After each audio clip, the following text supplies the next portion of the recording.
Hey, hi, hello. My name is Britt, and I'm sitting on the floor in between a very tight space, and I am a little bit worried that I will not be able to get out, or that it'll be hard for me to get out. And also, it's taken me so long to set this up that now this is happening. But I don't know how to fix it. There's not really anywhere else that I can go to fix it. So I've always wanted to do one of those tier ranking lists. I think they are so much fun. I love seeing what people come up with and how they rank things, especially when it comes to books. I just think it's so interesting to see how people feel about a story other than numerically, if that makes sense. Like, you can't really get a general feel for how people feel for things when they just give something 1 or 3 or 5 stars. Like, everybody's star ranking means something else. But when they tier rank and they come up with, this is great, give me 14 of them, I've seen in one, or this is straight trash, I don't like it, like, then you see their genuine real feelings, you know what I'm saying? So I've just spent the last, 20 minutes trying to figure out how to screen record on my laptop and downloading multiple things that I hope don't give me viruses, but I guess we shall see in time. So I read 110 books in 2024, which is kind of insane, and I think it's my highest reading year because I only hit 103 before. So there's only 108 here because one was one of those for dummies books and nobody cares of seeing whatever my ranking would have been for that. And then I read the Assassin's Blade novellas separately, but I just combined them into the Assassin's Blade for these purposes here. Hi, Willow. My cat hates when I do this. She hates it. She doesn't know what I'm doing. So, my categories. First, I did it backwards. It's so weird to me when people do from red to green because red usually means bad or stop or don't go here. And green is like, go, absolutely, yes, let's go. And they always put their bad in the green, and it just drives me insane. This might just be a me problem. I don't know. So, I flipped them. And I put green at the top with, yes, absolutely, this is my shit. So, I have green at the top and red at the bottom. I live here because these are my top books of the year. These were everything to me. I wanted to live in this world. I have book boyfriends in this world. These are my ride or die books for 2024. And then I had a fantastic time. These are essentially my 4 stars. You were great. You were absolutely fantastic. You're not my favorite thing ever. I should have put something in between here, but I already have 6 and that seemed like enough. So then I have This Exists, which, this is my 3 stars. It's average. I can take it or leave it. Like, yeah, it exists. It's here. Whatever. Not good, not bad. It just is what it is. And then I have zero recollection of this because, well, 1, I don't have a great memory, but 2, whenever I go through my, yearly list, I'm like, what are you? What are you? And when did I read you? Where did you come from? Did I accidentally click you? Because I have zero recollection of you. So I have zero recollection of this. And then I have Leave It in 2024. You're here. Like, unnecessary. I don't need you. Leave It in 2024. You were alright. You're not the worst thing I read, but I have zero intentions of ever revisiting you. You were okay at the time. It is what it is. And then I have Throw It in the Pits of Hell. Throw it in the pits of hell. Light it on fire. This was straight freaking dumpster trash. Don't like it. So this is for any 1 stars, any books I freaking hated, DNFs, although I can't put all of my DNFs here because I had a couple of soft DNFs, but I had some hard DNFs and they're going right into that freaking hell spot. Trust me. Shall we get started? Why am I nervous? I've always wanted to do this. This is so much fun. Okay, so these aren't in any specific order. I don't think because I do not remember that Jill Shalvis book. I do not remember that winter book being the first thing that I read, but it's pretty freaking close from what I can tell. Okay, I'm just gonna start grabbing and go. Yeah. Okay. Ooh, okay. So I'm just gonna start off with, obviously, I listened to the graphic audios for ACOTAR. Well, the first 3 books in ACOTAR. I had a great time. Fantastic. Graphic audios are the only way I ever want to listen to anything ever again. They are the best. Every other audiobook is just blah compared to graphic audios. Anyways, ACOTAR, we all know it. We all love it. Or you don't. That's up to you. I personally love it. ACOMAF is one of my favorite things to ever exist. And yes, I live there. I live there so freaking hard. I don't know why these books are like, they're like cut weird. Oh well, whatever. Emergency Contact. I don't like that they're just squares. Oh well, whatever. Emergency Contact is by Lauren Lane and Anthony LaDon, I believe is how it's said. It is a second chance. They are divorced and they have to spend the holidays together. The ex-wife ended up getting a concussion, and the only person that can take care of her is her ex-husband because he's still her emergency contact. It was hilarious. The banter was great. I loved them, and this made me realize that I actually love second chance tropes. I've never cared one way or the other about them, but I was in. That ended up being 5 stars for me, which is kind of insane, but here we are. Oh, I don't know. The Assassin's Blade. I had a fantastic time. The only problem I have with The Assassin's Blade is I read it later on in the series, like some people claim you need to do, and I hated it. I can't even put into words how much I hated reading it later on, because I didn't care for Celaena at the beginning of Throne of Glass. I didn't give 2 flying craps about whoever the heck Sam was. And so when I got into Throne of Glass, I was like, I don't care about that man. And she's kind of a bitch. So I wasn't vibing with it totally. I stuck it through. Obviously, I freaking love her. She's the best. And once I read The Assassin's Blade, I realized I really like Sam and I feel really bad. And now, with what happens at the end of The Assassin's Blade, and between that and Throne of Glass, if I had read Assassin's Blade first, I would have cared more about Sam. I would have cared more about Celaena. But I did love the world. Oh, I love the world. I love being in that entire series. It's such a great time. So let's finish that out, actually. Oh, okay. You know what? I'm just gonna do it. I had a fantastic time with the rest of the series as well. I avoided reading Tower of Dawn for a good year and a half. I had zero intentions of reading it. I didn't care about Chaol when it came to that.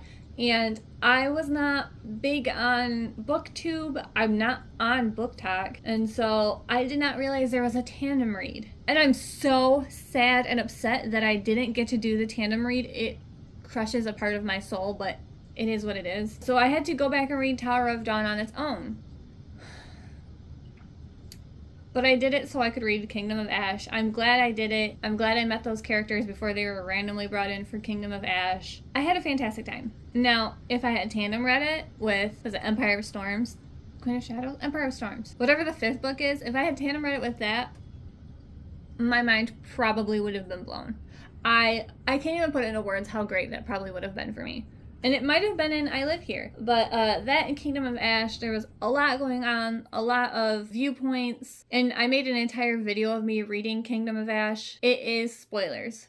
It's not spoiler free. So if you haven't read it and you plan on reading it, don't watch it. But I'll link the video down below and you can see all my thoughts on that. Well, let's go with another obvious one right off the bat. Here's Fourth Wing. Of course. Of freaking course. Fourth Wing. I loved it. Nobody can tell me otherwise. Nobody could make me ever hate Xaden. He is everything to me. He is everything to me. I love the world. Fourth Wing was so much better than Iron Flame, but I have Iron Flame on here. You know what? I'm adding Iron Flame into the I Live Here category just because I love the world. I love the dragons. I love the characters. Violet drove me up a freaking wall during Iron Flame. She was so fucking annoying. Hypocritical, the whole thing that drove me insane. But because I love Xaden that much, I'm putting him in I Live Here. For him solely. Him, Rhiannon, Riddick. They are the reason, and the dragons, that Iron Flame is in I Live Here. If it was solely up to Violet, I would probably put it in either I Had a Fantastic Time or This Exists. But I'm stubborn and I make the rules. So it goes into I Live Here. I don't care. Ooh, Housebroke. Okay, I'm just gonna put Housebroke. I think it's by J.C. Burton. I can't tell because they're all freaking craft weirdly. It exists. I almost want to put it in, leave it in 2024, but it wasn't a bad book. I read it back in January or February. It exists. It is about a man who renovates houses and a girl who takes in shelter dogs and fosters them. And you know what? For that, it'll say in This Exists instead of leave it in 2024 because she takes care of dogs and I appreciate that. I appreciate that. I don't have anything much to say about it. She is staying in the house that he ends up buying, and they make a deal where she gets to stay there while he renovates, and she like cooks for him. It is what it is. It's there. It exists. Bad Girl Reputation is part of Elle Kennedy's Avalon Bay series. I read all 3 books. Really liked the first one. I loved the last one. This middle one was kind of trash. It was toxic. The characters from the first book somehow regressed so badly, and the entire thing was so juvenile. All of a sudden, it's actually a second chance romance, which is going to prove me wrong from earlier when I said I love second chance romances, because I did not love this. It was toxic, it was juvenile, it was irritating, the characters were being dumb. I don't know what happened here. I have zero idea why this book ended up like the first book. I gave it 4 stars maybe. I gave the first book 4 stars. I ended up giving this book 3 stars. That's kind of wild of me. Anyways, leave it in 2024. I don't want anything to do with it. Let's go with The Second Chance Year. I live here. It's not really a second chance romance. It's a almost do-over on life, because the entire premise of the book is that the main character makes a deal with a fortune teller on New Year's Eve that she wants to redo her last year, because she lost her boyfriend, she lost her job, she lost her apartment, and she thinks if she is able to redo the last year and fix all of her mistakes and all of her wrongs, that her life will be perfect. And she quickly finds out that's not the case at all. Like, even if you want to go back and redo things, the grass isn't greener on the other side always. And she finds this out. Maybe that boyfriend was trash. Maybe that job was freaking sucky. Maybe I'm not a type of person that says things happen for a reason, but she might be better off where she was than where she started, if that makes sense. It's a great book. It's by Melissa Weisner. Good book. I rated it 5 stars. I read it right after Emergency Contact. It was a hit for me. It really was. Just because I see another 5-star, I live here. Are you kidding me? I live here. I love Gothicana. I don't care. I do not care. I don't care. Gothicana was my first Runix book, as well as my first dark romance book. I had zero intention of ever reading dark romance. I've seen some of y'all videos. I have seen the videos of you people talking about the cat and mouse duet and yada yada whatever. And I was like, oh, no, I don't think that's for me. But Gothicana sounded so good, and I think it's because it added the paranormal aspect to it. And I was like, well, everything that happens in a dark romance, if it happened in a fantasy, I would be sad. I would be so here. Are you kidding me? So I'm going to try Gothicana, which led to me finding out that Runix is one of my favorite authors. I enjoy her books thoroughly. I love Gothicana. I immediately went out and bought it. In fact, I couldn't even wait for Amazon to ship it, that I went to my grocery store that sells books and bought it from them. Like, I was not waiting. There was no waiting in that at all, ever. No. The Family You Make by Jill Shalvis. All I remember from this book is literally what's in the synopsis. They get stuck in a ski lift during a snowstorm, and they both believe they're gonna die. The male character calls his mom, and he was like, hey, I found somebody that I love. His original intention was calling her to say goodbye because he thinks he's gonna die, and instead he's like, hey, I'm with my girlfriend. I found somebody I love. You don't have to worry about me. And then they survive. The premise is there. Like, I was like, okay, now you have to do a fake dating. Love it. It's usually a good time. I think she was a doctor.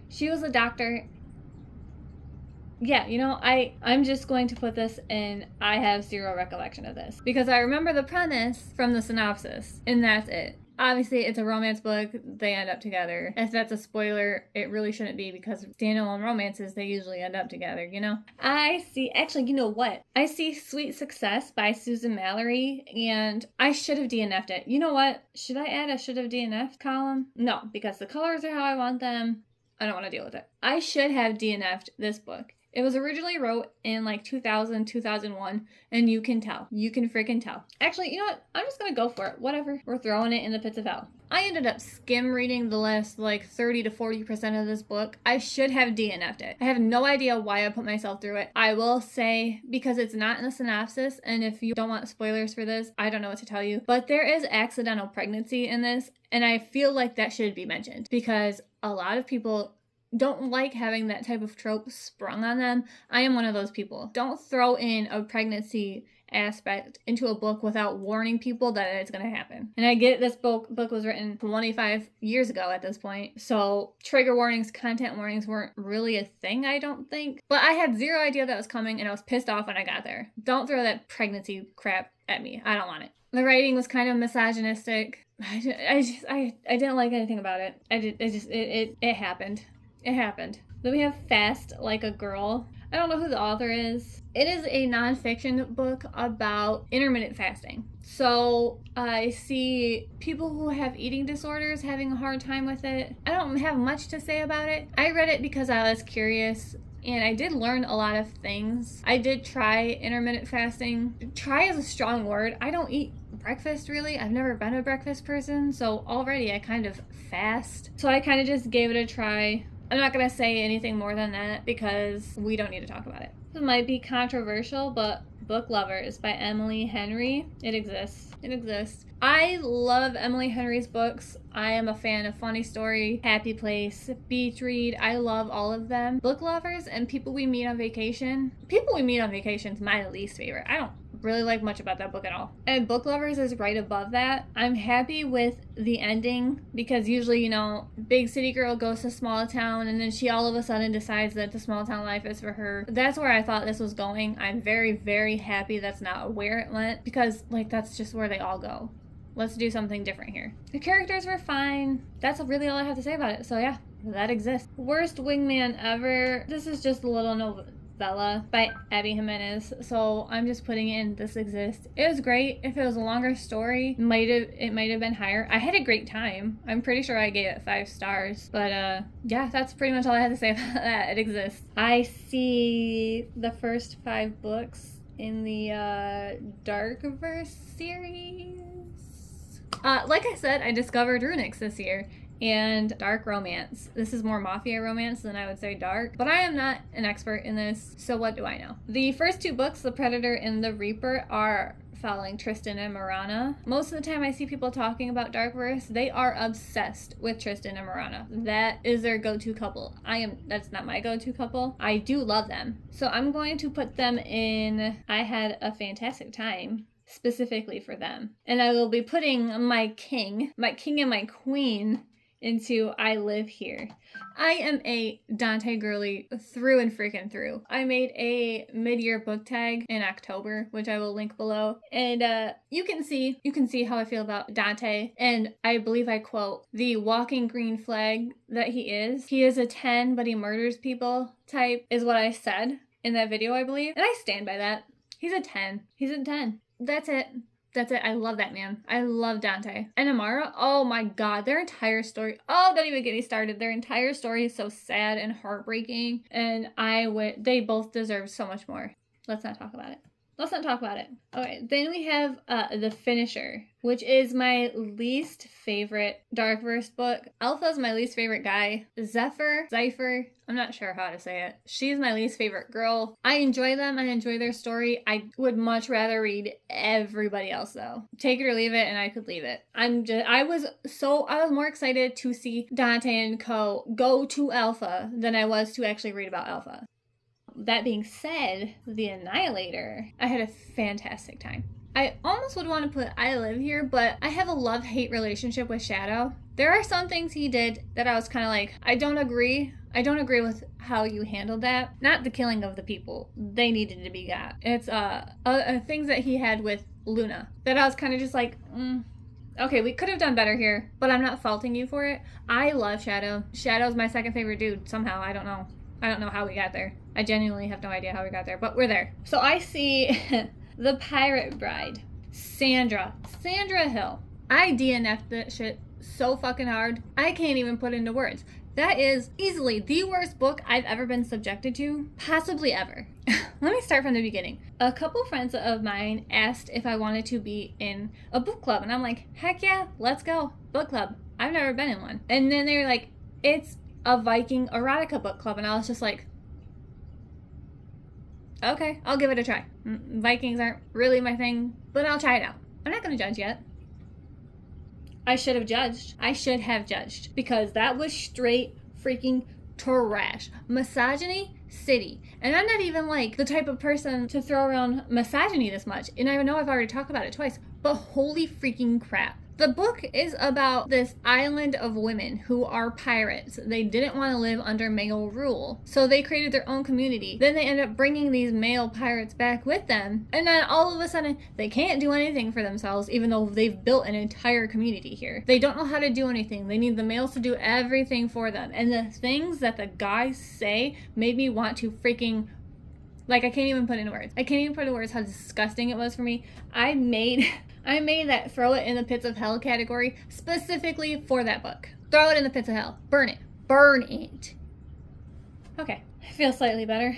And you know what? I am going to continue with this arc that I got called Demure by Hope E. Davis. I don't like talking bad about arc books or debut authors. What the fuck was that? What was that?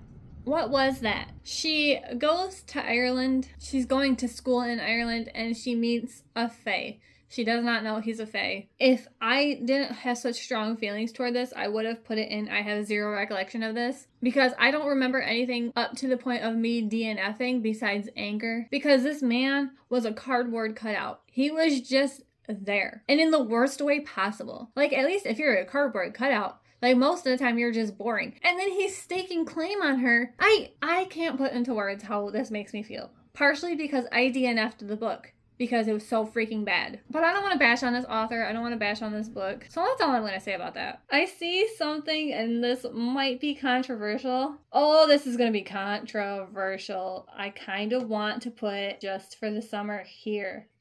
I kind of want to put Just for the Summer by Abby Jimenez right there. But she's one of my favorite authors, and I don't think I can do that. So I'm going to put it here. Ooh, okay. Just for the Summer was my least favorite Abby Jimenez book. I didn't like the characters. I did not like the main characters.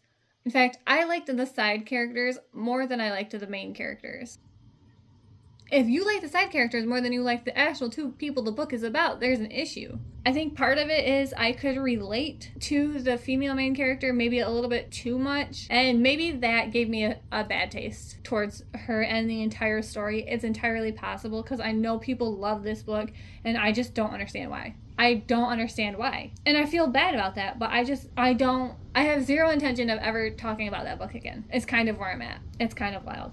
Funny Story by Miss Emily Henry. I already said earlier, that is one of my favorite Emily Henry books. I loved Miles so much. He also reminded me of somebody. I just wanted to put him in my pocket and carry him with me. I loved him. It's also set in Michigan. I live in Michigan, so it's nice to see a little hometown stuff going on. Speaking of that, I'm going to make a little diversion here, but I have a plan to do a reading states series where I want to read like 5 books that are set in every state in the US. Because whenever I read a book that's set in Michigan, I'm always like, not judging it, but I'm kind of like, okay, have you been here before? Or are you just setting it somewhere? Like, you threw a dart at a place on the map and you just chose that place. Because there are like incidents around the house that's set in Michigan. And they went to essentially Sleeping Bear Dunes. And I have been to Sleeping Bear Dunes. I've hiked those dunes and they are a beast. I enjoyed so much seeing that in a book. And there's another book somewhere down here, if I can remember which one it is, that's set. It's a fictional island called Starfall Point, but it's essentially Mackinac Island, which is also in Michigan. And I've gone to Mackinac Island multiple times. And it's so much fun to read stories that are set in places that I know and love. And so I thought it would be cool to read books set in each state and kind of get the gist for them. I'm reading a book right now called Only Love Can Hurt Like This by Paige Toon, and it's set in Indiana. And I'm so upset that I didn't save that for Indiana because it's giving me such a feel for their tornado season and stuff like that. So this is a whole other rant. Anyways, I plan on doing that a series. So if you're interested in that at all, maybe stick around. If you have any books that are set in states, because a lot of synopses don't say where the setting is. So if it doesn't say in the synopsis, I have no idea if it's set in a certain state. So if you have any books that you love and you know they're set in certain states, just comment them below and I'll add them to my list. But it was a way for me to get through my TBR in a fun way. It was just a little challenge. Anyways, funny story because it's set in Michigan. That's how we got there. Woo! I loved it. I love the banter. I love the storyline. If you don't know, it's about two people whose exes break up with them to be with each other. And then they move in together and they kind of try to figure out how to navigate their lives now. Diavola. Diavola. I've heard people say it different ways, and you know what's sad is I listened to the audiobook. I heard how the narrator said it and I couldn't remember for my life. I had a fantastic time though. That is a book that made me realize I kind of love horror. I love horror in a paranormal sense. If there are ghosts, if there's demons, possessions, I like that type of horror. I don't like the slasher horror crap. That's not my style. So I really enjoyed Diavola, however it's said. I would have put it could have been so much better, but the ending was kind of not abrupt, but the author just says, and bad things happen to the people that you want bad things to happen to. Okay, but I need to know what the bad things were. I need to know what these people went through because they deserved trash. They deserved whatever the heck was coming to them, and I want to know what that was, personally. Okay, A Promise of Peridot by Kate Golden. I had a fantastic time. A Dawn of Onyx. When that came out, I was obsessed. I freaking loved it. I loved everything about it. But the series kind of took a dive. I thoroughly enjoyed it. I still had a great time. I love Cain Ravenwood. But A Promise of Peridot was not as great as A Dawn of Onyx. And then the third book, it's on here later, was slightly worse than A Promise of Peridot. Which really kind of saddens me. It doesn't kind of sadden me. It saddens me. So yeah, I had a fantastic time. That's all I gotta say about that, really. The Full Moon Coffee Shop. I said that weird. Coffee Shop by Mai Mochizuki. I had a great time. I had a fantastic time. It is a translated Japanese book, which the translated Japanese books that I keep reading tend to be about cats and astrology. And I'm here for it. I'm not specifically an astrology girly, but I do love it. I know my freaking star chart and everything. I don't know what it means, but I know it. Anyway, cats tell people, work people through their astrology charts. I'm explaining it terribly, but who wouldn't? I'm such a cat person. My cat has been wandering around me this entire time.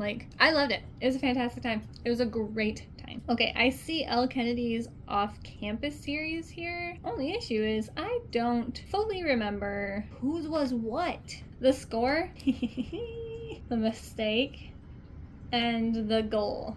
Yep, I feel pretty good about that. When it comes to the off-campus boys, Dean De Laurentiis is my favorite. I know most people are Garrett Graham babes. Garrett is my second favorite. It goes Dean, Garrett, Logan, Tucker for me. And that reflects it pretty much. Dean, favorite book in the series. You can't tell me anything about that man. When I was reading Garrett and Logan's books, I had zero idea how Elle was going to make me like Dean, and she somehow did it. She somehow made him my favorite character. I just kind of want to know what witchcraft she did, because how did you make me like that man?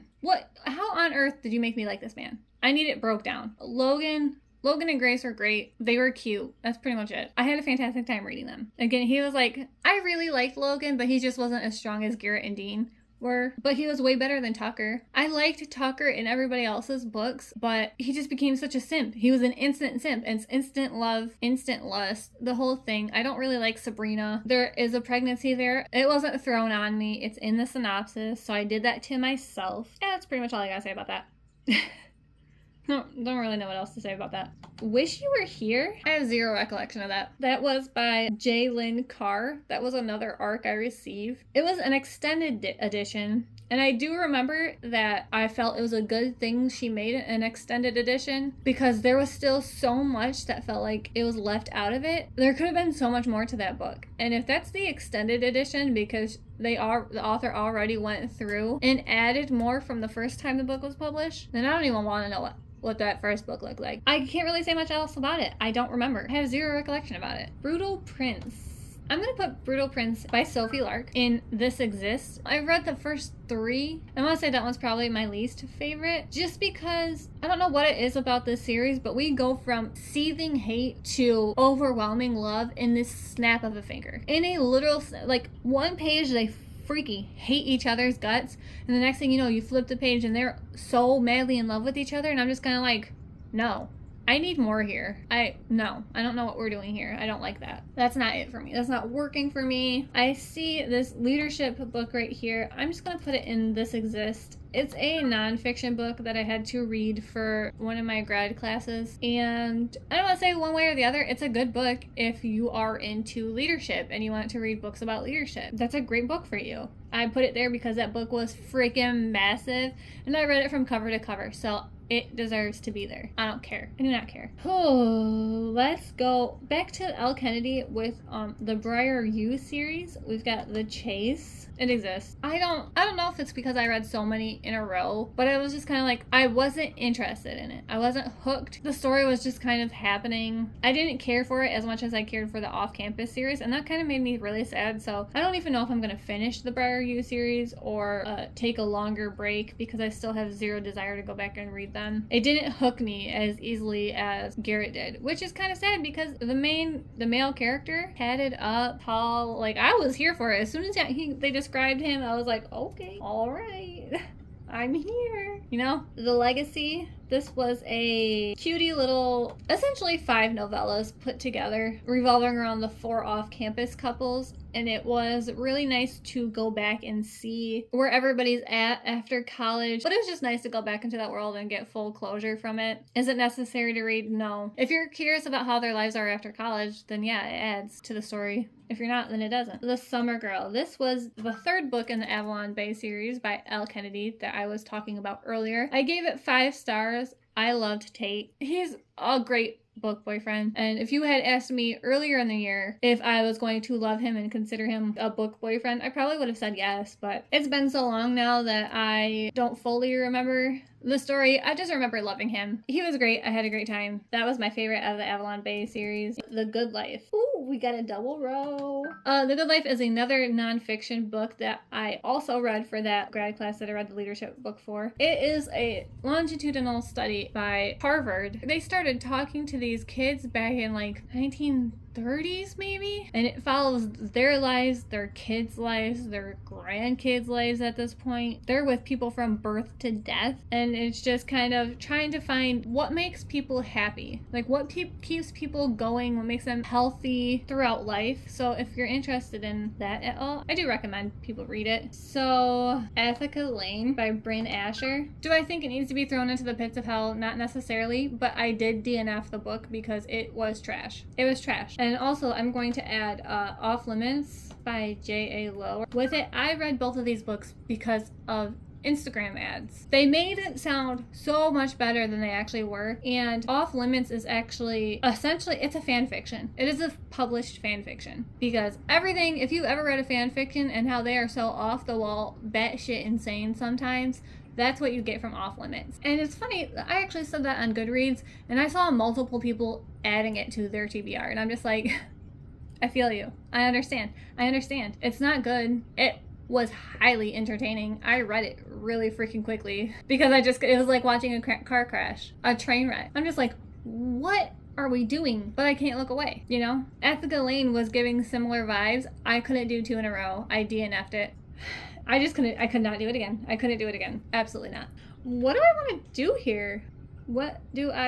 do here? We don't swim here. Vincent Torrado. I remember enjoying the story, but I don't remember much about it, which is why I put it in This Exists. It is about a family that relocates to where their grandma is because the grandma is in hospice, I believe. And the entire town has drained the swimming pools. We don't swim here. Nobody swims here. Something happened. It's kind of coming back to me. The main character's grandparents' generation, I believe, did something beyond horrific towards this child because of her skin color. If I remember correctly, it was because she is black. And well, I don't have to say much. Back in the day, we know how America was. And the things that they did to that poor child were absolutely disgusting. I don't want to give too much away, but let's just say that there is a villain in this story, and I'm 100% on her side. She got her revenge. She got her vengeance, and she absolutely should have. They needed to pay for what they did to her. I'm glad they got their comeuppance. Should it go higher? Should I put it in? I didn't have a fantastic time, but it's better than This Exists. I'm pretty sure I gave it 3 stars. There were just some parts where I was just kind of like slightly bored. but the more we got into the story, the more I was just like, oh, I hope those people rot in hell. I'm gonna do another This Exists. This is Magical Midlife Madness. It is the first book that I've ever read, I want to say, where a person is actually like in their 40s. The main story follows somebody, I want to say in their mid to upper 40s, and she is starting her life over. She's divorced and she moves into, was the house magical or were the people around it magical? I can't really remember, but there are magic guardians to the house that she moves into to take care of. Yep, that's pretty much it. That's what I gotta say about that. It was fine. K.F. Breene is the author.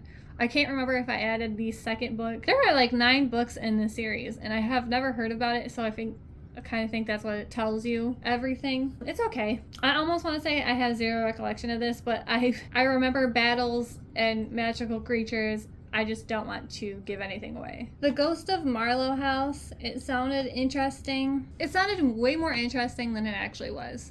I don't remember who it's by. This girl buys an old house to renovate and fix up, and there is a ghost of the man that used to live there who lives there, and she can see him for some reason. And they try to discover who killed him. It sounds like it'd be good. It wasn't that great. There's an entire series, I mean, double-digit book number. I'm thinking like 26 or something type books. There was a lot of books for this series, and it sounds like it went off the wall. Sounds interesting.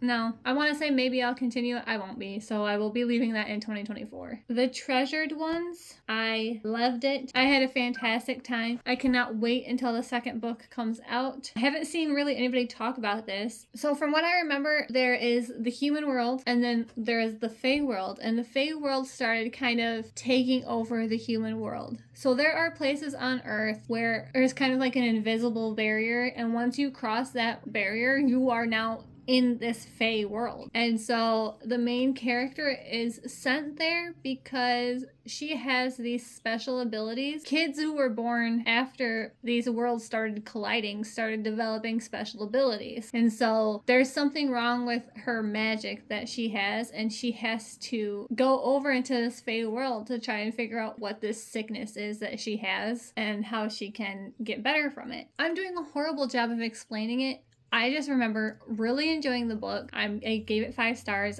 I cannot wait for the second one to come out. I think this is a standalone and the second one follows somebody else, but I could be wrong. We'll find out, I guess. I will also add a novel love story by Ashley Poston to I Had a Fantastic Time. I enjoyed the story. I know a lot of people were kind of let down by it. I think for what it was a good story. Sure, I wanted more from it. The ending kind of left me a little bit But I think the idea was so fun. Maybe I'm so not obsessed, but maybe I'm so intrigued by the idea of going into my favorite book series and living in that world that I see no wrong with this story. I love it. I had a great time. I'll also say, ready? You're watching that? Boom. Not in Love by Ali Hazelwood. I liked it. I had a great time. In fact, I had no idea that people didn't like it until I went to go update my Goodreads and it had so many 1-star ratings. And I was reading through some of them, and some of them were valid, like they didn't like the main characters, which I can see why. I didn't have the same issues that they did. Some people were upset that it was an erotica, even though it says blatantly at the beginning of the book, it's an erotica. Like, there's going to be a lot of smut. So I don't know why people weren't prepared for that. I was, and I had a great time. That's what I gotta say about that. Home Before Dark by Riley Sager. I have come to realize that when I go into a Riley Sager book expecting something, I dislike it. So House Across the Lake and Lock Every Door, I went into those books not expecting anything.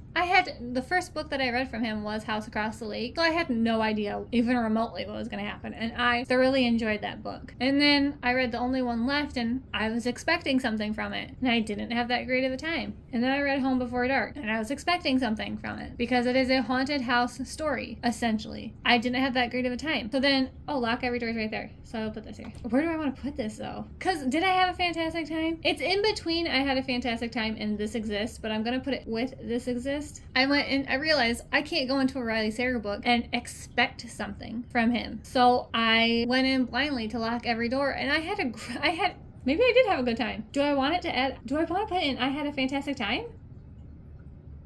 Did I? No, I'm just gonna leave it there. I think it's getting dark. You might not be able to see me pretty soon here. Do I want to put it in I had a fantastic time? I don't think I had a fantastic time. I thought the ending was fucking insane. Okay, I'll leave it at that. The ending was insane. All of Riley Sager's endings are insane. I banged my freaking knee into the thing underneath the table and it hurt so badly.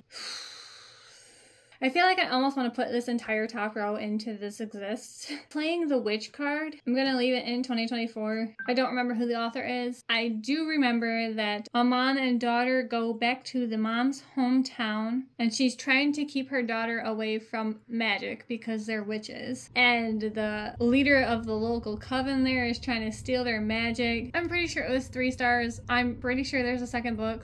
I have zero interest in reading it. I really couldn't tell you. I see The Watchers and The Creeper by A.M. Shine. Now, I soft DNF'd The Creeper because I listened to the audiobooks and the narrator is of Irish descent. And this is nothing against Irish, but listening to the entire audiobook for The Watchers and then starting The Creeper almost immediately, it was almost too much for my brain. I needed a break. I needed to listen to something that I didn't have to think about so hard. Now, I just needed somebody to talk like me so I could shut my brain off a little bit more, and so I had to soft DNF to The Creeper. So I do not want to leave it in 2024 and I do not want to throw it into the pits of hell. I should have just kept it off of here. Why did I put it on here? I'm gonna put it in This Exists because it does not deserve anything below that, and I plan on going back and reading more. Now, The Watchers was pretty good. I had a good time. Did I have a fantastic time? No, but I do plan on watching the movie because it's recently been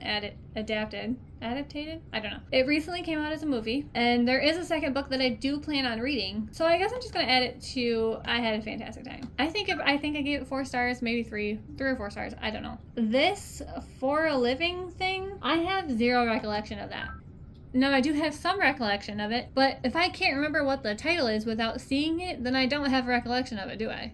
Famous for a Living by Melissa Ferguson. Social media influencer goes to live in the mountains because she needs a break from her life. Ends up falling in love with the lumberjack there, essentially. He wants nothing to do with her because he thinks she's vapid and vain. And she stays to renovate the cabins. See, I'm doing a horrific job of explaining this. I'm pretty sure I had a good time, but I couldn't tell you what it's about. I couldn't even remember the title, so I was going into I have zero recollection of this. Slow Dance by Rainbow Rowell. Throw it in the pits of hell. I DNF'd it. I did not like the characters. They were insufferable to me. I don't really like stories that aren't set in present day, so that might have had partially something to do with it. I was not having a great time. I think I made it 20% in and I'd call it quits pretty easily. I could say leave it in 2024. I don't want to. Just throw it away. I don't want nothing to do with it.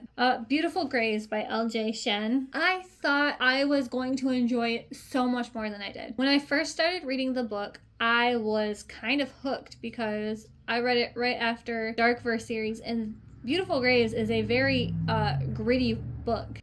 Obviously revolves around death. The main character's mother passed away and she fell essentially into a pit of despair, and she blames herself for what happened, and it is a hard book. I do remember crying, and I remember crying pretty early on. I was raised by a single mother, so that was kind of a rough read. I did have a fantastic, I don't want to say I had a fantastic time. The book did kind of fall off for me towards the end. Oh, her husband also dies. I don't think this is a spoiler. I'm pretty sure it's in the synopsis because we start essentially with these people being dead. Her husband dies and she has a little thing going on with his brother. It was something. There was a lot of something going on there. I don't think I had a fantastic time though. I think it exists. Oh, I see. Paradise Problem. Just straight to the top. I had a fantastic time. The Paradise Problem by Christina Lauren. That is my first Christina Lauren book. Pretty sure it's my first Christina Lauren book. I had a great time. You have 2 people who married each other. It's not even fake dating or arranged marriage. They fully committed to the act. They married each other. 1, to keep his family off of his back, and 2, because she needed money, I think it was. Then she thought they got divorced, but he never filed the divorce papers. So when his sister's wedding comes, he asks her to join him and play his wife, and all the shenanigans that come with that, and they fall in love. It was a great time. I had a fantastic time. Between Two Strangers, couldn't tell you who it was by. Somebody died. Some dude died, and this girl got his inheritance instead of like his wife and his children. And everybody's trying to figure out why she got all of his money and stuff. And she has zero recollection of him, but his wife thinks they were having an affair. And I don't remember anything past that. So this could go in, I have zero recollection of this, but I'm putting it in This Exists because I do remember enough of it that I don't want to spoil anything. It's just there. The Invisible Life of Addie LaRue by V.E. Schwab. This was my first V.E. Schwab book, and I listened to it on audiobook, and I think that really did it for me. It cinched the story for me, and I had a great time. So it is both set in present day and the past, and I might be a little bit am I twisted for rooting for her and the god deity thing to kind of be like a thing? It's so weird. I was rooting for both the bad guy and the present guy to be with her. I think I was going to be happy with how it ended regardless, but I had a good time. It was a good introduction to V.E. Schwab. I enjoyed that. I see the Witch's Guide, Demon's Guide, and Werewolf's Guide. A Werewolf's Guide to Seducing a Vampire. This one was boring to me. Leave it in 2024. Witch's Guide to Fake Dating a Demon. That was the first one. I had a good time. I liked him, and I like Astaroth from the second one, A Demon's Guide to Wooing a Witch. I'm gonna put those in good time. And then A Werewolf's Guide to Seducing a Vampire. I didn't care about the guy. Random new girl came, didn't care much for her. I don't have much to say about them. They should probably just go into This Exists, but I had a good time while I was reading them. See, this is how you know I really like something. From Blood and Ash, excuse you, no, it does not go into I Had a Fantastic Time. It goes into I Live Here because I live here. The graphic audio came out for the first book, or the first part of the first book, and I snatched it up immediately. I love Jennifer Armentrout. I love the Blood and Ash series. Yes, it is the next day. It is the next day, and I look less put together. I don't really care. I have the same hoodie on, though, because consistency, right? Okay. I really wanted to continue doing this last night, but one, I ran out of storage on my phone, so that sucked. And two, the computer kept recording, so now I have to figure out where the heck I was and hope for the best, which is always fun. The last thing I remember, I talked about multiple books after my phone stopped recording, but the last thing I saw was me talking about For Blood and Ash. I don't know if it recorded what I was saying. I will say I said Cass is one of my top 4 book boyfriends. I love Cass and Poppy. Nobody can tell me anything wrong about them. They can never do wrong. And this one I brought up the Fire in the Flesh series, which is a prequel to Blood and Ash series. And it follows people in the same world, but from hundreds plus years ago, like old gods, which was a super freaking cool concept. And if I had started with Fire in the Flesh, maybe I would have liked that series more. It's a good series, don't get me wrong. It just doesn't touch Blood and Ash for me because Cass is everything. I love Nyktos, Sarah, Nektas, all of them, but Cass, Kieran, and Poppy are it for me. With that being said, I'm going to figure out what I'm going to do.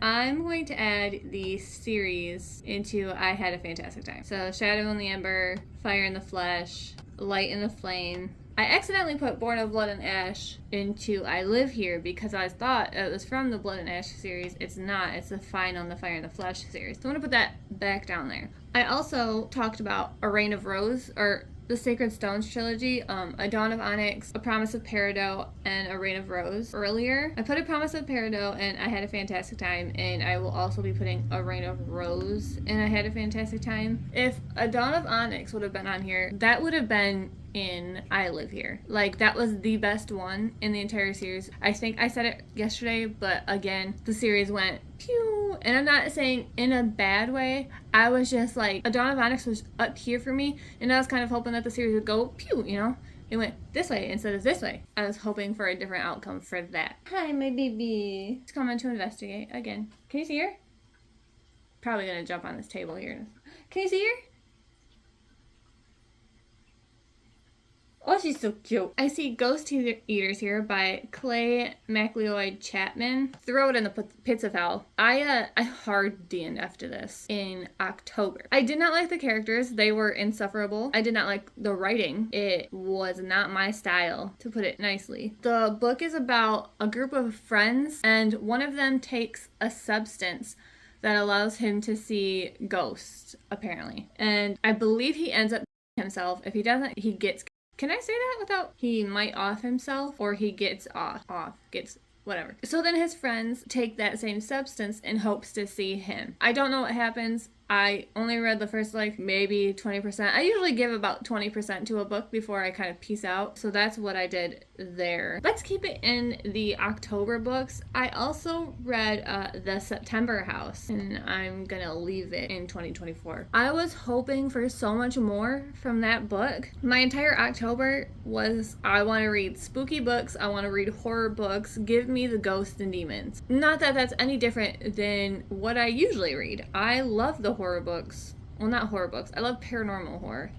Oh, it is a book about haunted houses, and every September the ghosts kind of become real, and I'm talking like disemboweled children ghosts, because the man that lived there was like a serial killer or something. Not what I expected, not what I wanted, and I will be leaving that in the past. I also read We Used to Live Here, and I'm gonna put that in This Exists because it had a strong start. It hooked me pretty quickly, because as a woman, inviting a stranger into my house is not something that will ever freaking happen in my life. So inviting random strangers is not something that I ever want to do. And if somebody ever came into my house and said, hey, I used to live here, can I look around? Sorry, bub, you lived here once, you don't need to be here again, because I don't freaking think so. And it was so freaking creepy, and I had so much anxiety reading this book at the beginning, because she lets him in.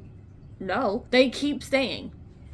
No. And then they won't leave. Are you joking? Get out of here. Get out of here. Absolutely not. We're not doing that. No. No, ma'am. No, sir. No. So I had a lot of anxiety reading that. And then it just kind of got weird. Like, she's seeing things that aren't there. I don't want to spoil it because it kind of goes off the rails, and I enjoyed the first half much more than the second half. Well, I see 2 5 stars for me. I see 2 of my absolute favorites, so I'm just gonna... This is not where they're going. This is just where they have to go, so I can then put them in their true spot. You can't tell me nothing. You can't tell me a single thing about Quicksilver and Anathema. And here's the thing. I read how Carrie Lake put the pronunciation of this book. Is it Anathema?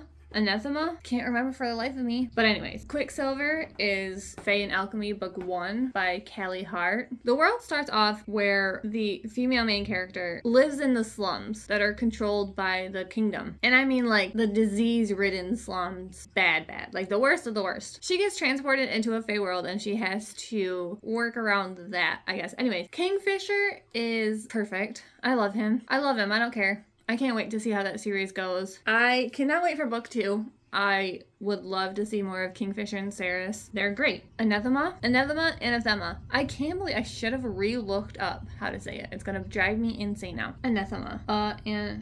Anathema. Okay, by Carrie Lake. This is book 1 in the Eating Woods duology. If you like Gothicana, if you like Nocticadia, if you like those darker books, this is a dark fantasy. And I so highly recommend it. This was my first Carrie Lake book. I have read 3 since then, and this is the best one. Hands down the best one for me. It is about 2 sisters, and there are these woods that are across from their house, and the town considers them beyond forbidden because they throw people who deserve to be punished into these woods because they know that there is a creature in these woods that will eat them. And she ends up going into these woods and discovering a new world where she meets Zavander. Of course I love Zavander. Of course. Why wouldn't I? Him and Kingfisher were the only ones that gave me life this year. Oh no, that's not true, because Dante from Darkverse also gave me life. I'm super excited to see where that book goes, and I cannot wait. I have them both, so I think they both come out in the fall, so I am beyond ready to read those series. I'm so sad Anathema is only a duology, but I will trust in Carrie Lake for now. I read Police and Society and Criminal Behavior for my fall grad classes this past semester. I'm a criminal justice major, so a lot of police books, a lot of criminal justice books. Police and Society, I will leave in 2024. It's about policing. It's about recruiting, field training, police brutality, police ethics, all that. If you're interested in that, it'll tell you everything you need to know, that's for sure. Criminal Behavior, and I find that I might be putting just all of my nonfiction into This Exists, because unless it's life-changing for me or it's horrible, I don't see why it needs to go anywhere else. Criminal Behavior, if you are into criminal justice and psychology, that is definitely the book for you. It goes over psychopathy and serial killers and the dichotomy of serial killers, and differentiating organized killing and disorganized killing crimes and how prevalent they are and why people do them usually. So that's a very good book. So if you are intrigued in anything like that, go for it. I read Atticus's This Is Magic poetry book. Like, it's fine. It is fine. It is what it is. I'm just gonna leave it in 2024. I read it as a palate cleanser in between two horror books, and it was an audiobook. It was 30 minutes long. So I was like, I've only got like 40 minutes left to work, so here we go. That's perfect. Some of the poetry was good. It didn't keep my attention. That's quite literally all I have to say about it. I see things and I kind of know where I want to put them, but I don't want to do it, you know? My Darling Dreadful Thing by Joanna Van Veen. I had a fantastic time. It didn't give me everything that I wanted. Do I want to put it in? It's kind of in between I had a fantastic time and This Exists. I either gave it 3.5 stars or 4 stars. I don't remember. This was one of my most anticipated reads for last year, and I was so excited to read it. It's set in the 40s, 50s. It's historical. It's in the past. It is also a horror gothic fantasy and sapphic. Her mom was using her for seances. Her mom was using her and then treating her horrifically and locking her under the floorboards type shit. She has a spirit companion that is always with her, and that's why her mom makes her do seances. And then she locks her underneath the floorboards when she goes to sleep for whatever reason. This woman comes and she buys her from her mom to get her out of that situation, and then they fall in love. The book is both past and present, but not in a long-term sense. The main female character is talking to a psychologist and telling him about the events that lead up to a specific thing that happened, and they're trying to decide if she's mentally fit to stand trial for something that happened. So there's a lot going on here. We've got ghosts, we've got people being killed, we've got her talking to a psychologist, and he's trying to prove that she is mentally fit to stand trial. It was pretty good. I also will add The Silent Patient by Alex Michaelides to I Had a Fantastic Time, because I did, and I certainly did not see that ending coming. And when I tell you, I quite literally dropped onto the floor in shock, and that's not an exaggeration. I stood up like this, and the next thing I knew, I was crouching on the ground, on the dirty ground at work.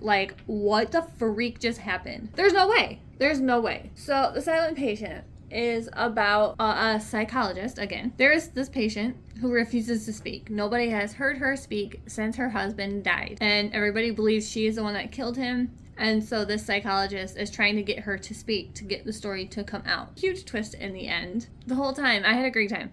It was a great time. I did not expect to like that book as much as I did. It was a fantastic time. Returning to the Brutal Birthright series by Sophie Lark, I put Brutal Prince right here. I'm going to put Savage Lover in I Had a Fantastic Time. Do I want to put Stolen Heir in I Had a Fantastic Time or This Exists? It's in between those two. It's probably my second favorite out of the 3 that I read. I'm going to put it in I Had a Fantastic Time. I don't know why, but putting it in This Exists just doesn't feel right to me. Nero is my favorite. Of the 3 boys that I've read so far, he's my favorite.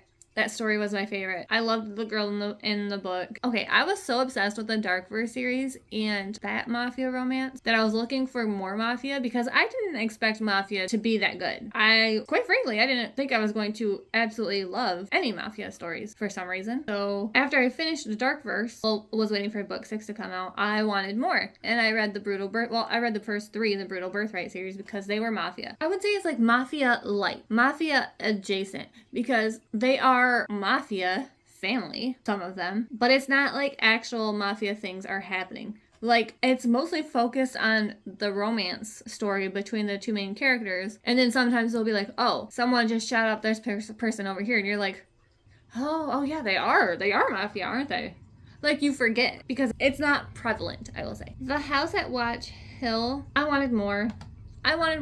I was waiting for this book to come out. This was another one of my anticipated reads. I read Karen Marie Moning's Fever series, and I freaking love the Fever series. It's a fantastic time for me. So I was hoping that The House at Watch Hill would also be like that for me, but I didn't feel connected to the character. The story is about a girl who loses her mother and house to a fire, and then she finds out she has this distant relative that also just passed away, but she gave her house, which is a mansion overlooking this town. And I mean, massive mansion. And there's kind of dark, spooky things that are happening. We don't really super get into what's happening. They're witches, I believe, or there's at least a magic system. So I will be reading the rest of the series when they come out. I don't know if there's even speak of a book 2 yet. I'll be continuing it, but I'm not as excited for it as I was originally. I'm gonna put The Syndicator, which is the 6th book in the Darkverse series, into I Had a Fantastic Time. I know a lot of people were disappointed with the final book in the Darkverse series, and they wanted more from the other characters, and I think those are totally valid points. Absolutely makes sense. The story mostly focuses on Shadow and Luna and their story, and them being folded into the rest of the group. We do get a little bit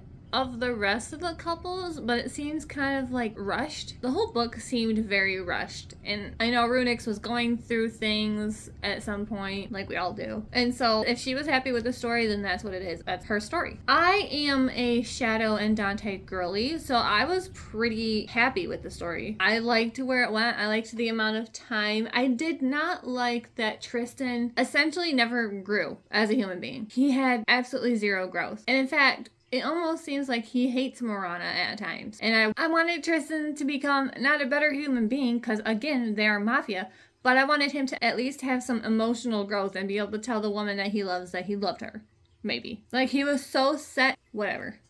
I digress. Moving on. I will put When You Find My Body into This Exists. It's by D. Daphne, and it talks about Geraldine Largay, also known as Jerry. I heard of Jerry. I don't even remember how. It was either on TV in not a true crime show, but kind of like one of those missing type things, or in a YouTube video, because my boyfriend and I do both of those. Her story is just so beyond heartbreaking. She was a hiker, and she was hiking the Appalachian Trail by herself, and she was meeting up with her husband at certain checkpoints so he could give her more supplies, and so he could like check in on her, and if she needed to get out, she could get out. I'm gonna cry.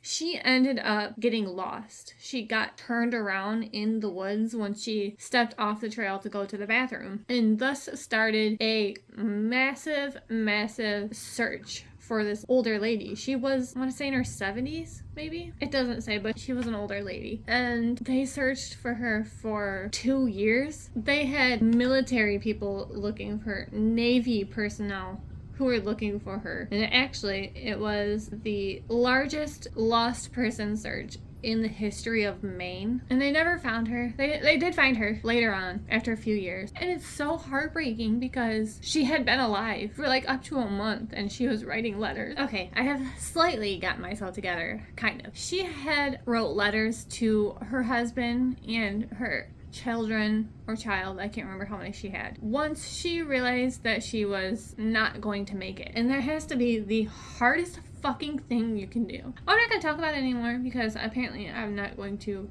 be able to talk about it without crying. I put it in This Exists because I don't want to put it in I Had a Fantastic Time, because I did not have a fantastic time reading it. In fact, I also cried multiple times. And I don't want to put it in anything less than that because the story is not less than. It's a very heartbreaking story. It needs its own category. That's what it needs. So I'm just going to put it in This Exists for now. But it's so much better. It's so much more than that. It deserves a better ranking. I just don't have anywhere to put it. We will do Incidents Around the House. I am sure you probably heard of it. Incidents Around the House. I briefly spoke about it earlier when I talked about books set in Michigan. This book was creepy. The main character is a small child. She's like 8 years old. I guess not a small child. It's an 8-year-old. And she is being haunted by this entity that wants her to call it Other Mommy. Already, that's fucking creepy. Other Mommy. Get out of here. Are you kidding me? That's creepy. And it keeps asking her, will you let me into your heart? And this little girl keeps saying, no, I don't think so. No. And then eventually the entire family is being haunted. And while I'm here, I will say that mom ain't shit. That mom, her actual mom, is a piece of work. She's crap. Throw her away. The entire, like, I hated her more than I hated other mommy. Like, let's get rid of that lady for sure. Once the parents believe what's actually happening, they're trying to get away from other mommy. You can't get away from other mommy, I'll tell you that. The book was creepy. It was perfect for an October read, which is when I read it. And I actually listened to the audiobook. That narrator killed it. I think her name was Delaney. She freaking killed it. She played a little girl so freaking well. Bravo to her. I see 2 Rebecca Yarros books that I am going to put in I had a fantastic time. And that is The Things We Leave Unfinished and The Last Letter. Now, I read her books. This is author of Fourth Wing. I read her books if I want to be emotionally punched in the chest. Because that is what she freaking does. She is fantastic at hurting my feelings. Like, if I want to cry and sob, I'm going to read one of her military romances because she apparently knows what she's doing. Pain. That's all I know. The Things We Leave Unfinished, it's set in the past and the present. It follows this girl whose great-grandma passes and she inherits all of her writing and stuff. And so she inherits these letters that her great-grandma and her great-grandpa were writing to each other during World War II. And then so we also flash back to the past to her great-grandma and her great-grandpa during that time. And it is so heartbreaking. It hurts so bad. I loved her great-grandparents' story. The entire book, as much as I say I don't like historical fiction, the entire book could have been about them and I would have been so much happier. I didn't care about the present couple at all. Her grandparents. And then you have The Last Letter. I almost want to put it in This Exists if I didn't eat it up the way I did. But I will say, and this doesn't have content warnings or trigger warnings, so I'm going to put it out there because I 1000% believe that this should have trigger warnings, content warnings. There is child death in that book. A child fully dies, and a child is very ill. And I think that I'm child-free by choice, and even I was kind of like, I was fully taken aback. So if anything to do with a child dying is triggering for you, I would not read that book. I would stay as far away from that book as you possibly can, to be honest. Anyways, the story sets around this single mom who has 2 twin children, and her brother is killed in action, and his best friend, who she was pen pals with, takes a leave of absence from the military, and he comes to stay with her to help take care of her because that's what he promised his best friend would do. This book had me crying in the first chapter. This book had me crying in multiple chapters because you also get attached to the brother who obviously then dies, and that's not a spoiler. It is quite literally on the back of the book. The emotional ringer. She knows how to put people through the emotional ringer, that one. And it's honestly quite rude. But if I ever want to cry and have a good emotional book, I'm going right to her books. In fact, I have like 3 just sitting in my Libby app waiting. I am just not emotionally there yet. I'm also going to put Night Will Find You into I Had a Fantastic Time. Julia Haberlin. The main character in this story is an astrophysicist, but she also hears voices, and people believe that she's psychic. And when a little girl goes missing, and one of the people that believes that she's psychic is a cop, so he asks her for help to find this little girl. Also, she doesn't believe she's psychic, but she knows she hears voices in her head, and they're usually right. She saved a little boy's life in the past because she listened to these voices, and so she's pretty confident that she can save this little girl. I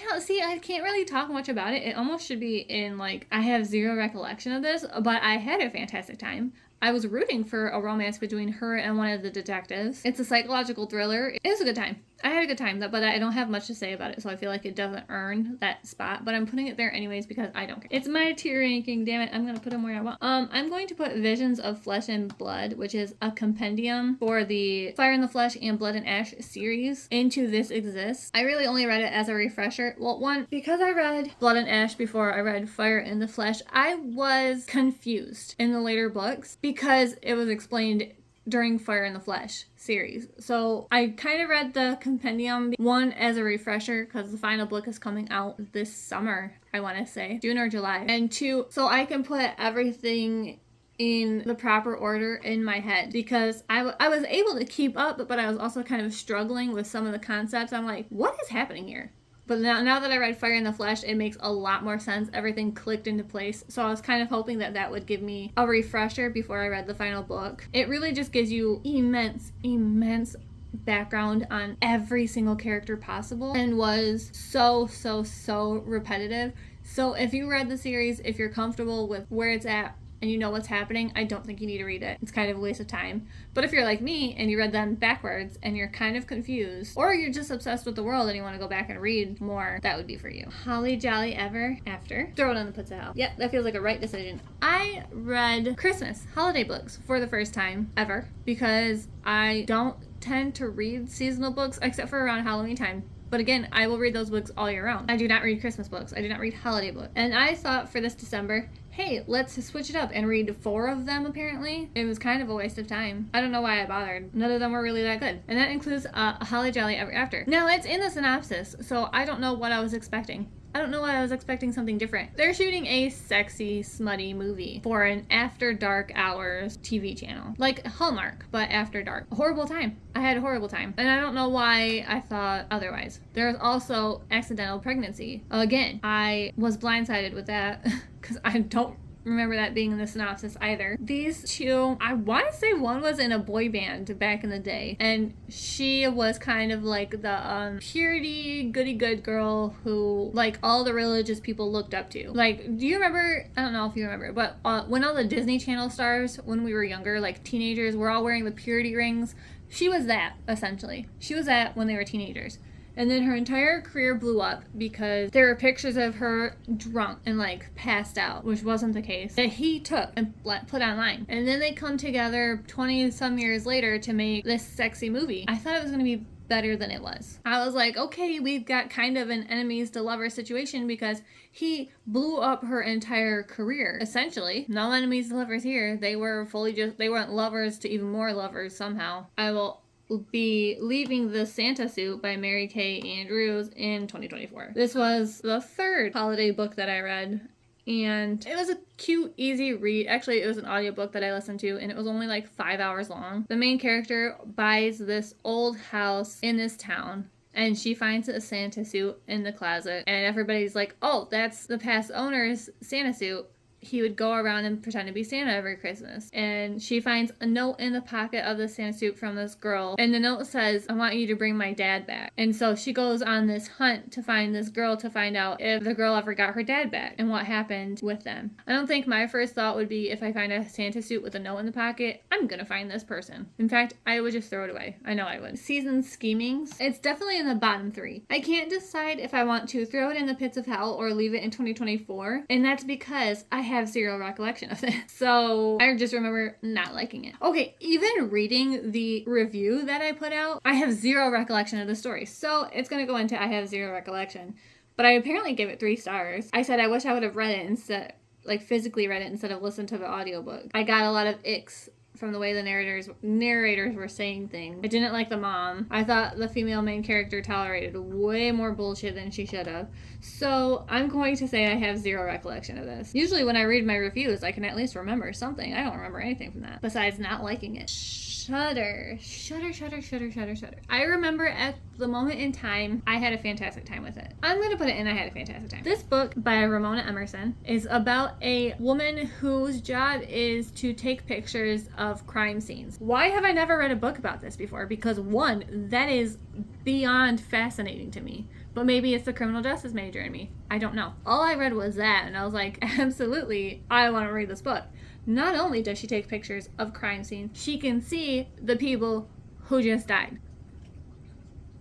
Sounds like it'd make your job a little bit complicated, to be honest, but she ends up falling into this giant corrupt cover-up because there are cops who are killing people, and one of the girls that dies and she takes pictures of haunts the ever-living F out of her because she's like, you need to make this right. You need to get payback for me because I have been killed by one of your own. Like, you need to go handle that. And so she kind of has to go toe-to-toe with these cops who will do anything, including murder people, to cover up what they're doing. Yeah, I did have a fantastic time. The more I talk about it, I'm like, heck yeah, that was good, wasn't it? You with a View, I had a fantastic time. The main character, her grandma passes away. And when she passes away, she finds this box with these old letters between her and a former lover from when she was young. And she makes a TikTok, essentially, and puts it out there like, hey, this was my grandma and this man. If anybody knows this man, I would love to hear stories about her from when she was younger. His grandson reaches out, who also happens to be like her high school rival. So not only do we have like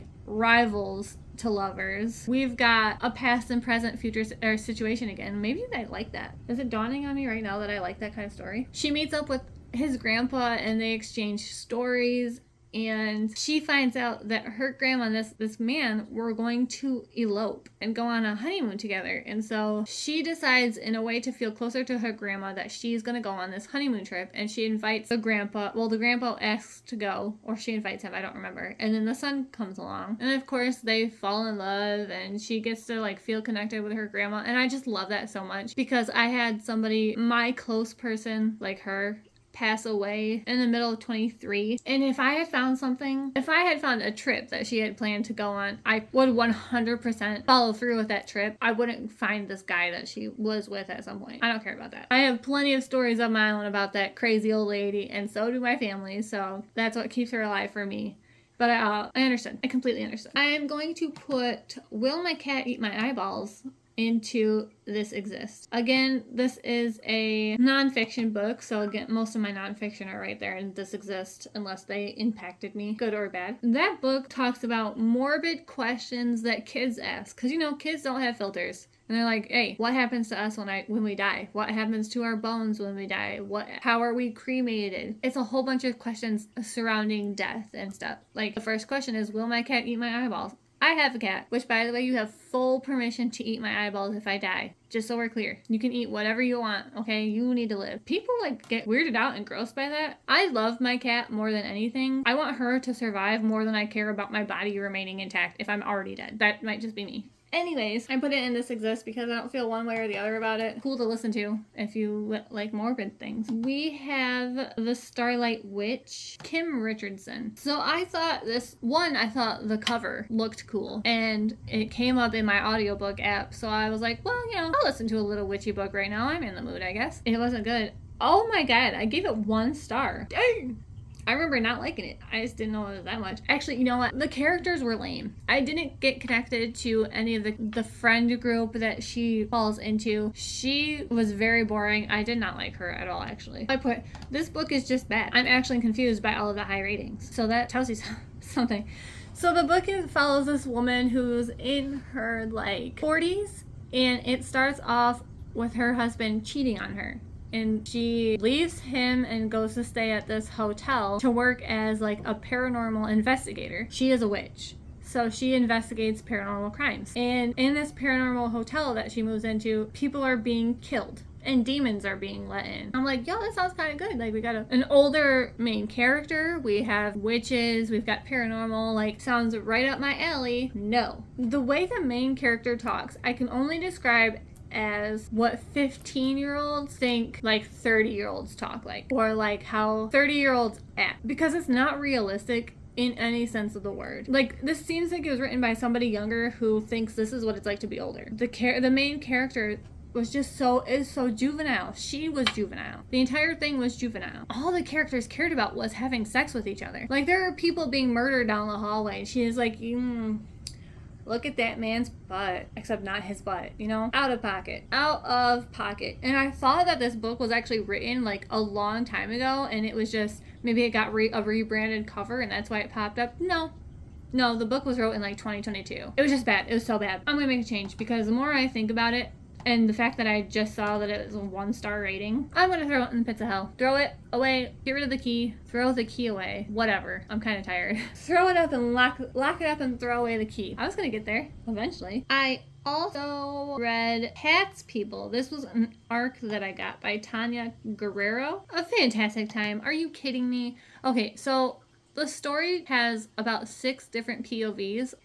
If you are a cat person, like I am, you'll probably enjoy this book, because all 5 of these people take care of this stray cat in their own ways. I will say it was hard to read at points, because again, street cats go through a lot, and the cat in this story does almost pass away, which had me sobbing, because again, cat lady right here, but the cat lives, cat's happy. And also you have, I guess I could talk about the other people in the story. You've got a mailman who's kind of trying to figure out his life, an older man who owns a bodega whose wife just passed away. He's very much succumbed into grief. You have a younger girl who flew up to New York to find her half-sister. You have her half-sister, who's kind of like almost the main character in this story, besides the cat, who kind of ends up connected to all these people, and they all become friends at the end, which was really fun. And she's just trying to get her life together. And then you have a writer who kind of falls for the main girl. It was just a cute story. I recommend it. It was adorable. I had a fantastic time. I loved it. I also arced the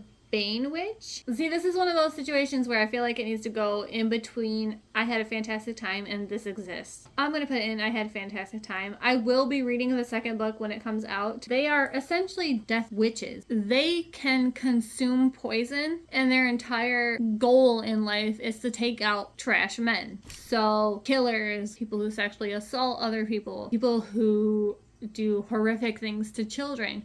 Their entire family line takes these men out. They all have their own specialties. Some take out like the corrupt men, corrupt politicians and stuff like that. They all do it with poisons. It's assassins meets witches, because they are essentially assassin witches, and the concept was so much fun actually. And the story follows this woman who escapes from her husband. Like, she fakes her death. She pulls a gone girl on this man and goes up to find this aunt that she had no connection with, but she was like, one day you're gonna need me, you need to come find me when that day comes. And so she goes on this trip to find her aunt and find out like what the heck is going on with her. And her aunt's like, you can consume poison and you need to kill people with it. Like, that's what your job is. Or we need to eliminate you. It was good.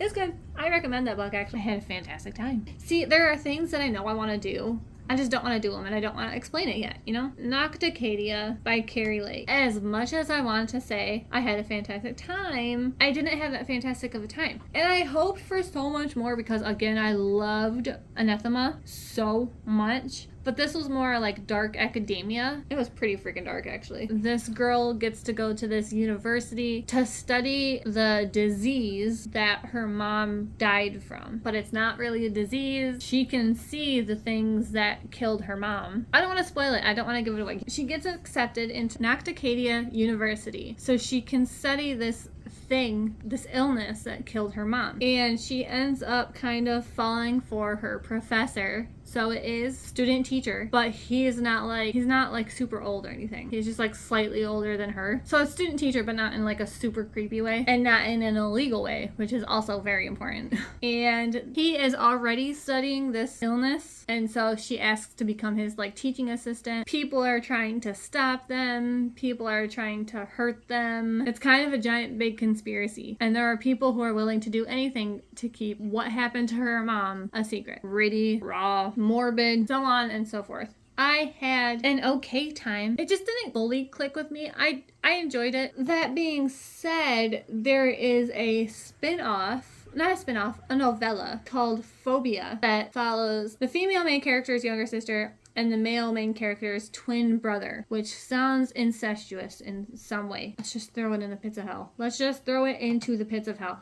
Because in this 5-chapter novella, the younger sister, who is very much like 16, 17, I don't remember, she's young, wants to be with the twin brother of the main dude in Nocticadia, who is like 30 something. It feels gross. It is gross. It feels illegal. It is illegal. No ma'am. No sir. Absolutely not. And also, your sister is with his twin brother. Let's just get rid of it. I wish I never read it. I wish I could pretend that I didn't read it. The Plight Before Christmas. I had a fantastic time.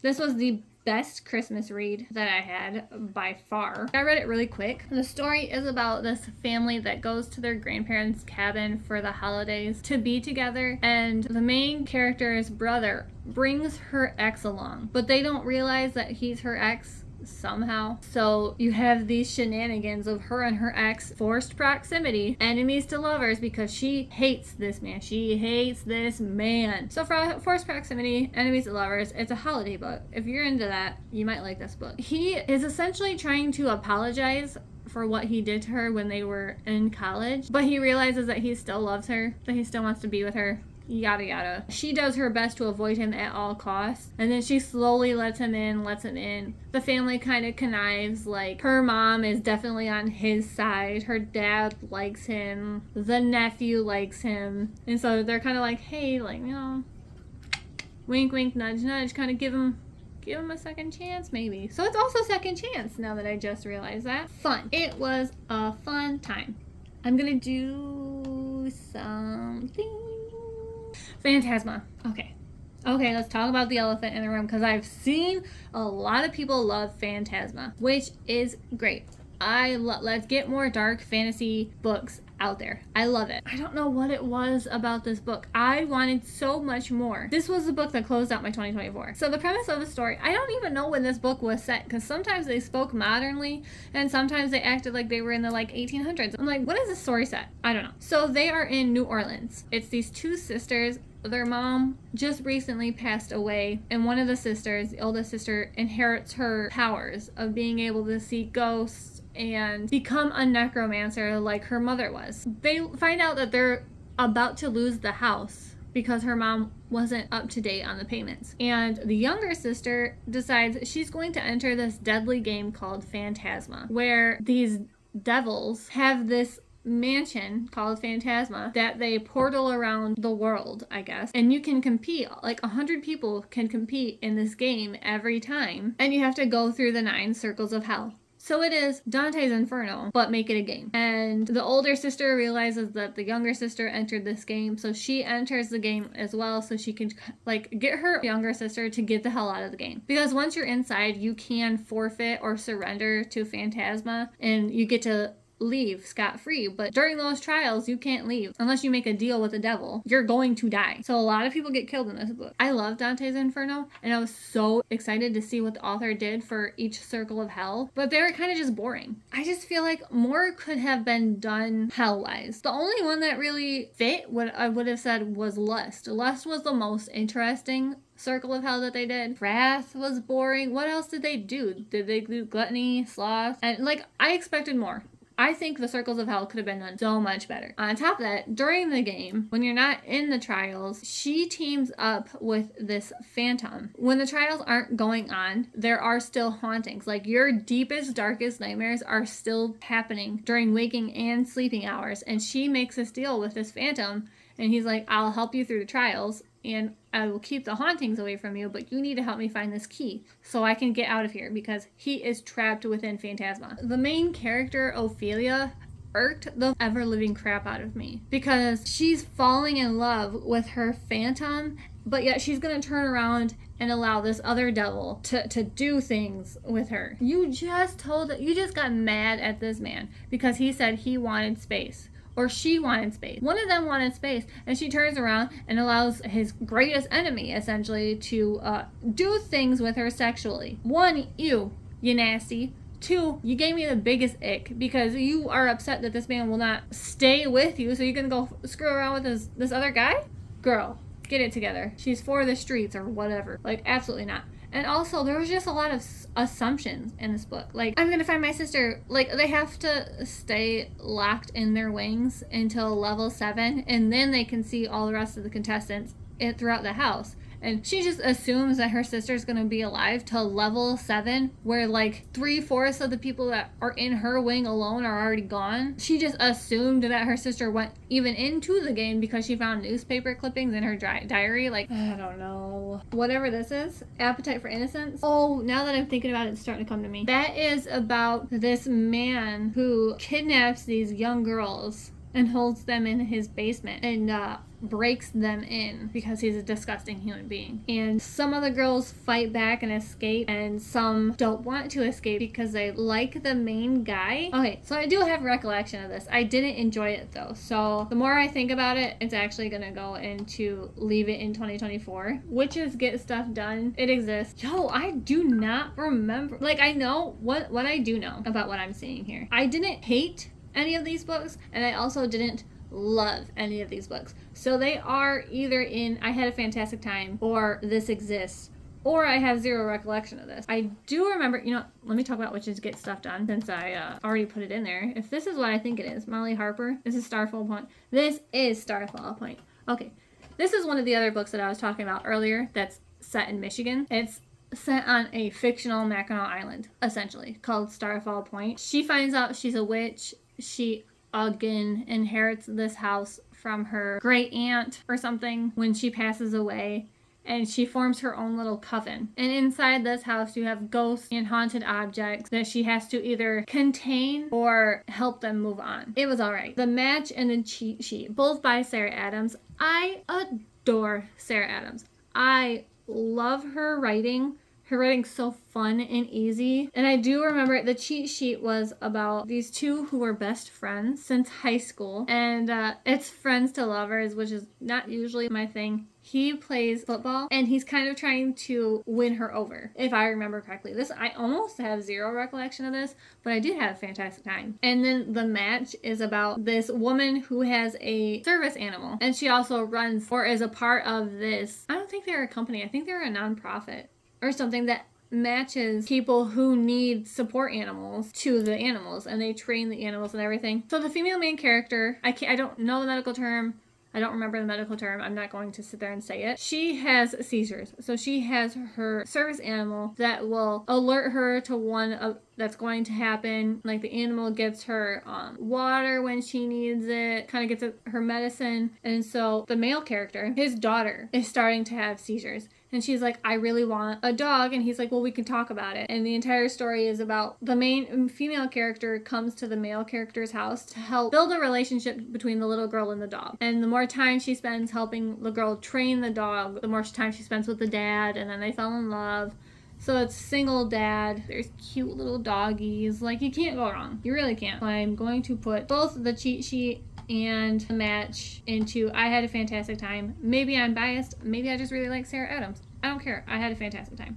What We Sacrifice for Magic. This was set in the 70s. This was an arc that I received. So you have the female main character. You have her younger sister. You have the mom. And then you have the grandma. The grandma is like a powerful matriarch. She has all of the family's magic, essentially. And she is preparing the eldest daughter to receive that magic. They skipped over the mom. And they're not focusing on the younger sister. And the older sister resents her for that, even though it's not anything she can control. And so she kind of fights back against the grandma because she's like, why do I have to sacrifice my entire life to be the new like main witch? Why can't she do it? Like, I don't want to do this. I don't want this for my life. So she runs away and she goes on this little trip where she gets to pretend to be a normal human for a little while, and the grandma hunts her down and she fights back with the grandma. Like, it was good. It was good. I had a decent time, but I don't really feel one way or the other about it. It exists. The Summer of Yes. The more that I think about it, okay, I had to sit here and remember what that was. I had a